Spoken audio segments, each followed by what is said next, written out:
Sadhguru Nath Maharaj Ki Jai, and welcome to Jagadambe Reads the Holy Books of India, ShrimadBhagavatam66. As you may remember, Dhruva was coming home, and the whole king's entourage went to the forest to meet him. Dhruva reached the outskirts of the city, and the king spied him from a distance.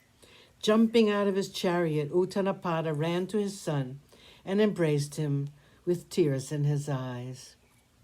Dhruva fell at the feet of his father and of his mother's. Suruchi embraced him, and with her voice faltering because of emotion, she said, "May you live long." Years passed. The king installed Dhruva as the king and abandoned the kingdom for a life of penance in the forest.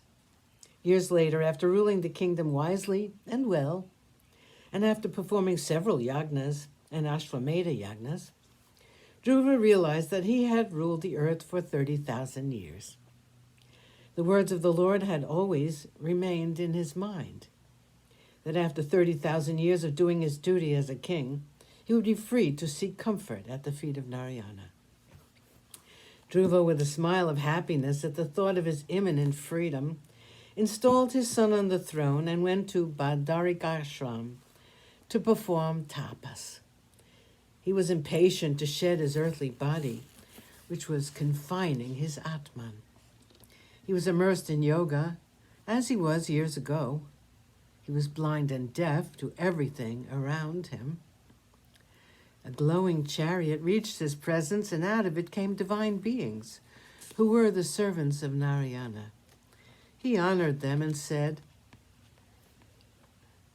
they said, "Years ago, when you were a child of 5, you prayed to the Lord, and he granted you a place in the heavens, a place higher than that of anyone except himself. Even the sun and the moon and the stars and the 7 rishis will make pradakshina to you, and they will never reach your eminence. All the other stars and planets will alter their course in the heavens, but you will be constant, never swerving from your place. Please enter the chariot and reach your appointed place."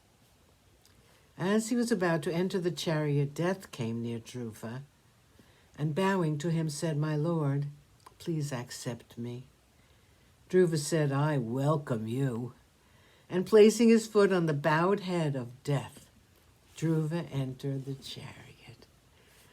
43. The birth of Veena. Utkala was the son of Dhruva.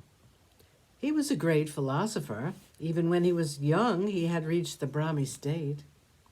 He did not care for the throne and the pomp and the splendor of the royal court. In fact, he took so little interest in ruling the kingdom that people mistook him to be ignorant and dull. He did not bother about his appearance, and those who looked at him would not pay him any respect. Finally, the elders of the city thought that he was not in the least efficient. They crowned his younger brother, Vatsara, as king. One of the descendants of Vatsara was a king by name Anga. He was a Rajarshi, and once he performed the Ashvamedha. At the end of the yagna, the devas are supposed to come to receive their share of the havis. But when they were summoned by incantations, the devas would not come and receive their due.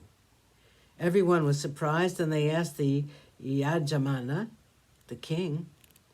They said, "O king, the devas have not appeared to accept oblations into the fire. We can assure you that we have performed the yagna without any mistake being committed. There is no fault on our part.